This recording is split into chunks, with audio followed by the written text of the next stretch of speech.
Dan Nabi orangnya ngerasa banget apa yang dirasakan orang lain, sehingga Nabi merasa sedih dengan kesedihan kaum muslimin, merasa bahagia dengan nikmat dan kesenangan kaum muslimin.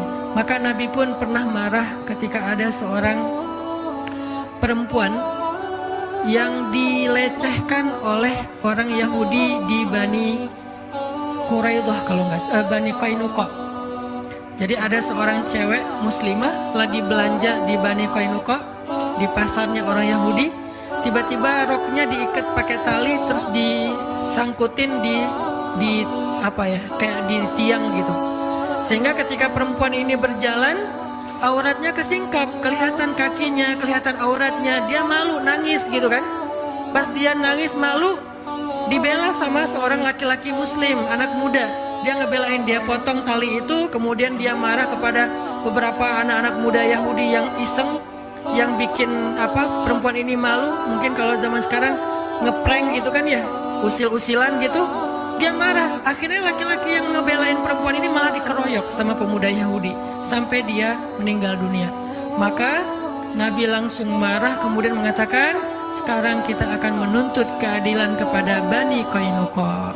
Datanglah Nabi mengepung benteng Bani Qainuqa sampai akhirnya mereka diusir dari kota Madinah. Kenapa? Karena Nabi itu ngerasain apa yang dirasakan perempuan, malunya. Nabi itu ngerasain apa yang dirasakan keluarga laki-laki yang terbunuh tadi. Betapa mereka sedih dan merasa kehilangan, sehingga keadilan harus ditegakkan. Itu namanya ukhuwah. Dalam konteks yang lebih sempit, kita belajar pelan-pelan merasakan kesulitan yang sedang dirasakan saudara kita, merasakan malu yang dirasakan oleh saudara kita, menjaga perasaan. Makanya Nabi pernah menyampaikan beberapa contoh, diantaranya dalam kitab Riyadhus Shalihin itu ada tuh, larangan mempermalukan saudaranya di depan dia.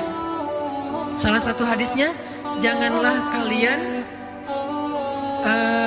mencela orang yang buang angin. Sampai itu dibahas dalam hadis.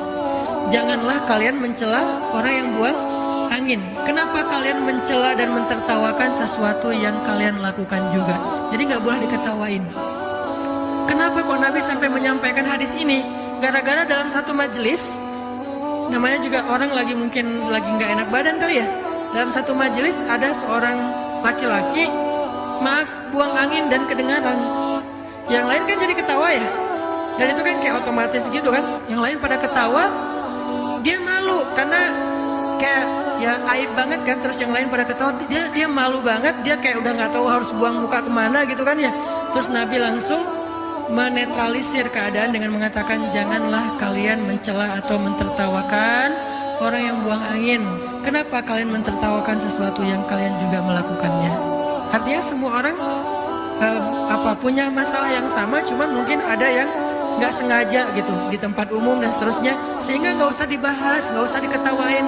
Saya juga pernah kayak gitu, lagi kajian, tiba-tiba di soft paling depan ada seorang akhwat nggak sengaja buang angin dan bunyi. Sebelah-sebelahnya udah pada dengar tuh. Terus mereka kayak langsung nyari tersangka gitu kan. Mana gitu kan ya. Saya juga dengar, saya aja yang duduknya di sini tuh dengar.